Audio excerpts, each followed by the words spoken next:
কূটনীতির টেবিলে যখন কোনো সমাধান আসে না, তখন বারুদের গন্ধ আরও তীব্র হয়ে ওঠে। দীর্ঘ ২১ ঘন্টার চেষ্টাও যখন ব্যর্থ হয়, তখন বুঝতে হবে দুই দেশের মধ্যকার আস্থার দেয়াল কতটা শক্ত।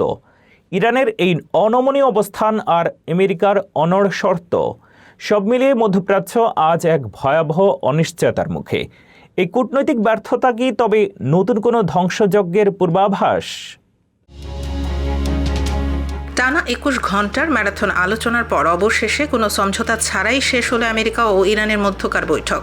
ইসলামাবাদের বিলাসবহুল সেরেনা হোটেলে অনুষ্ঠিত এই বৈঠক শেষে মার্কিন ভাইস প্রেসিডেন্ট জেডি ভ্যান্স সাংবাদিকদের জানান, মধ্যপ্রাচ্যের ৬ সপ্তাহের রক্তক্ষয়ী যুদ্ধ বন্ধে ইরানের সাথে কোনো ঐক্যমত্যে পৌঁছানো সম্ভব হয়নি। ভ্যান্সের মতে, ইরান আমেরিকার শর্তগুলো গ্রহণ না করায় কোনো চুক্তি ছাড়াই তাদের ফিরে যেতে হচ্ছে।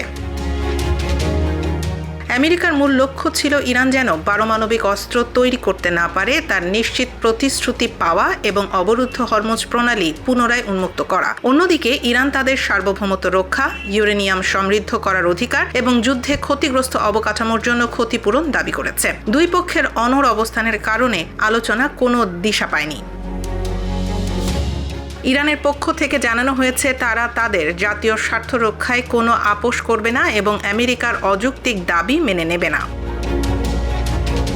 এই আলোচনা ব্যর্থ হওয়ায় ২৮ ফেব্রুয়ারি থেকে শুরু হওয়া মধ্যপ্রাচ্যের যুদ্ধ পুনরায় শুরু হবে কিনা তা নিয়ে বিশ্বজুড়ে আতঙ্ক বিরাজ করছে। ভ্যান্স জানিয়েছেন, এটি ছিল আমেরিকার পক্ষ থেকে সেরা এবং শেষ প্রস্তাব। প্রেসিডেন্ট ট্রাম্প এবং পররাষ্ট্রমন্ত্রী মার্কো রুবিও এই পুরো প্রক্রিয়ার ওপর কড়া নজর রাখছেন। অন্যদিকে ইরান তাদের বিবৃতিতে আমেরিকার বিশ্বাসঘাতকতা এবং যুদ্ধাপরাধের কড়া সমালোচনা করেছে।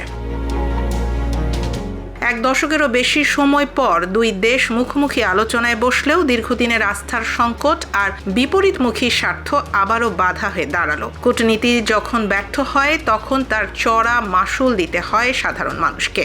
এখন দেখার বিষয়, ট্রাম্প প্রশাসন পরবর্তী কোন পদক্ষেপ নেয় এবং মধ্যপ্রাচ্যের এই আগ্নেয়গিরি শান্ত করার আর কোনো পথ খোলা আছে কি না।